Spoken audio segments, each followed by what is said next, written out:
For Crema Media's Polity, I'm Sane Dlamini. Researcher and analyst Professor Raymond Suttner joins me to discuss how do we understand Nelson Mandela at 100. Welcome, Professor. Thank you. Why do you think it's important to reflect on the character of former statesman Nelson Mandela? Well, I don't think that the evaluations of Mandela have been very serious, in my opinion. Most of the people say our great leader, our iconic leader, our respected leader, but they don't actually spell out what are the qualities that Mandela represented. And the same words are used to describe Sisulu, Mbeki, Masisulu, all these people. So I think it's very important to try to engage with Mandela and work out what we can. You see, if we understand or we present an interpretation of Mandela's qualities, we also can learn from his life. Even if Mandela did some things we disagree with, we can learn from that. But we have to interpret his life. You know, I don't mention it in the column, Mandela was very obstinate. And being obstinate in a home is a problem. Being obstinate in politics can be a very great advantage because you don't give in to the enemy. But on the other hand, you can't be so obstinate that when something has changed that you're unwilling to bend. Now, what I try to show in this article is that Mandela changed. He was willing to learn, he was willing to change, and that's a very important thing for young people to learn, that you don't just go in one straight line. Maybe you have to zigzag. You also say that one of the features of being a freedom fighter is that one acts in the present, bearing in mind of what the future holds. Can you explain what you mean about this? Well, you don't know what the future holds, but you've got to try to work out what may happen. And if you prepare for the conditions of 1960, but suddenly it becomes 1976, then you're not prepared. Now, when 1976 happened, the ANC got most of the youngsters who left the country because the ANC, it didn't expect 76 completely or entirely maybe, but they had the structures that could absorb these people in a way that the PAC and the Black Consciousness movement didn't have. So you've really, when I got involved at the end of the 1960s, there was very little hope of change.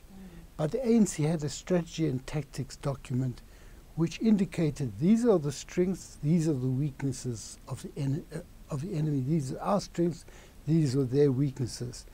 And they mapped out a course of action that's for the future, where they would capitalize on their strengths and capitalize on the weaknesses of the enemy. Now that's the sort of thing that Mandela tried to do, and that's what he tried to make the future happen. And that's how I understand his reaching out to the apartheid regime, because he felt it was necessary to change, to break the logjam. We know that a lot of people like to claim when they've done things, but you say that Mandela, he would never claim that he brought freedom for all of us. What does this say about his character?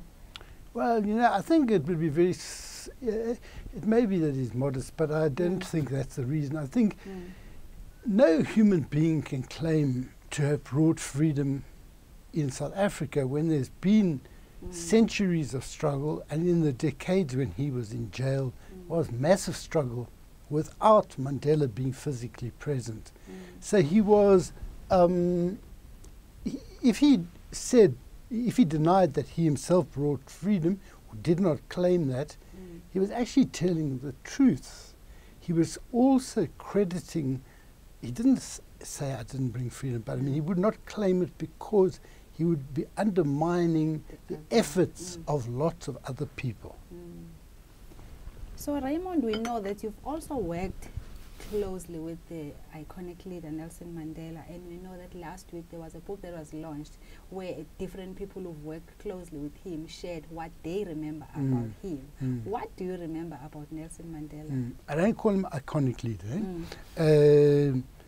What I remember about Mandela, I was asked, by the way, to write for that book. I applaud what they're doing, but for various reasons I decided the format was not the way I wanted to write. What I remember is a very obstinate man. If Mandela made up his mind that he wanted to do something, he would do it. And it was very difficult to change his mind. Although he used to listen very carefully. I didn't realize this as fully at the time, but when I was reading about Mandela as a lawyer, one of the things that people say, he always listened for hours and hours, Tambo as well, to the clients, from the people from the rural areas and so forth. You know, when they tell stories, they give you whole backgrounds, and you know, lawyers usually say, no, let's just leave that. The court's only interested in this. He wasn't like that, so he listened. Secondly, he didn't bear grudges. He and I disagreed quite a lot, but it never affected my relationship with Mandela. Mandela was, as I say in the article, a multifaceted person. He wasn't only this kindly man who held babies and so forth. He could get very angry, as de Klerk found at Codesa. When he felt de Klerk had betrayed his trust, he really hit de Klerk like the boxer that he was. Yeah, so Mandela, the most important thing for me is that the Mandela that we know went through a number of phases. The young boy growing up playing war games in Timberland, the rather rough early youth league person who used to break up meetings of the Communists and Indian Congress, then the leader of the Defiance campaign. And in that campaign, when he reflects on it, he uses the imagery of boxing.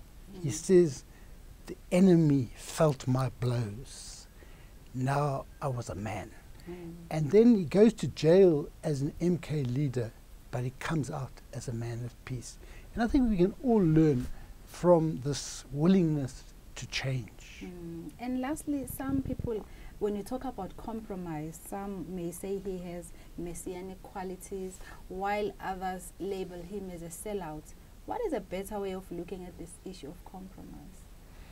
Now, what I say in the article is basically you can't be against compromise in principle if you are serious about politics. The question really is, will the compromise advance your struggle, or will it set it back? In the Russian Revolution, after the Bolsheviks took power, 15 nations invaded Russia, or became the Soviet Union.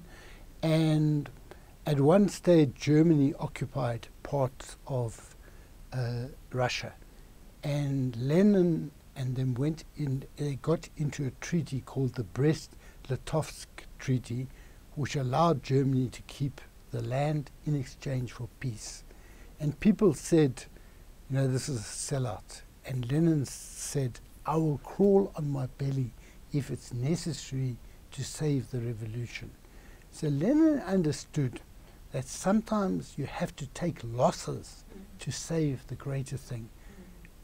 Same with Mandela, he believed that he had to be prepared not just to try to win concessions from the regime, but also to be prepared to make concessions. What we have to evaluate is whether the concessions he made outweighed the gains that he achieved. Thank you, Professor. Thank you. That was Professor Raymond Suttner speaking to Crema Media's Polity about how do we understand Nelson Mandela at 100.